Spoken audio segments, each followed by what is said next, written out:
আমরা সাধারণ শিক্ষার্থীরা আমরা এখানে শঙ্কিত আছি। তো আমরা চাচ্ছি সাধারণ শিক্ষার্থীরা চাচ্ছি যাতে আমাদের এই ব্যাপারে আমাদের পরবর্তীতে কোনো সমস্যা না হয়। শেষ পর্যন্ত আবু সাঈদের এই শঙ্কাই সত্যি হলো। কোটা সংস্কার আন্দোলনের সময় এটি ছিল আবু সাঈদের শেষ বক্তব্য। কারণে এই পরিস্থিতি হয়েছিল, সুতরাং আমরা আশঙ্কা প্রকাশ করতেছি।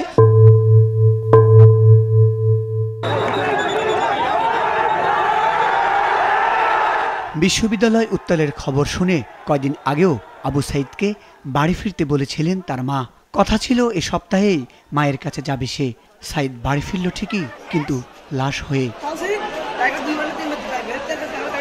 কোটা সংস্কার আন্দোলনের রংপুরের সমন্বয়ক আবু সাঈদের দেহ দেখতে বাড়িতে এখন কেবলই শোকের মাতম। বেগম রোকেয়া বিশ্ববিদ্যালয়ের 12তম ব্যাচের ইংরেজি বিভাগের এই শিক্ষার্থী আবু সাঈদের বাড়ি রংপুরের পীরগঞ্জ উপজেলার মদনখালী ইউনিয়নের বাবনপাড়া গ্রামে।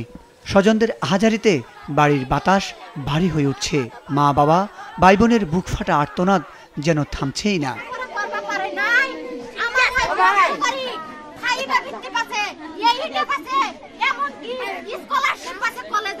গতকাল বিকালে আবু সাঈদ নিহতের খবর সংবাদ মাধ্যমে স্বজনরা জানতে পারেন। এরপর থেকেই স্বজনরা কান্নায় ভেঙে পড়েন। শোকের ছায়া ছড়িয়ে পড়ে পুরো গ্রামসহ পীরগঞ্জ উপজেলায়। বাবা মকবুল হোসেন ও মা মনোয়ারা বেগম ছেলের মৃত্যুতে পাথর হয়ে গেছেন। মা বাবা দুজনই বারবার মূর্ছা যাচ্ছেন। আবু সাঈদকে নিয়ে পরিবারের অনেক আশা ছিল, লেখাপড়া শেষ করে চাকরি করে তাদের অভাবের সংসারকে আলোকিত করবে।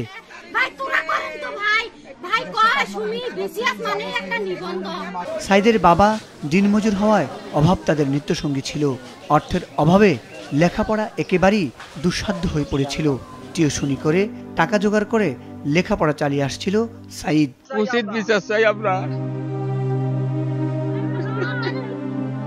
বাবা জানান, অভাবের কারণে তার 9 ছেলে মেয়ের লেখাপড়া করাতে না পারলেও সাঈদ ছিল খুবই মেধাবী।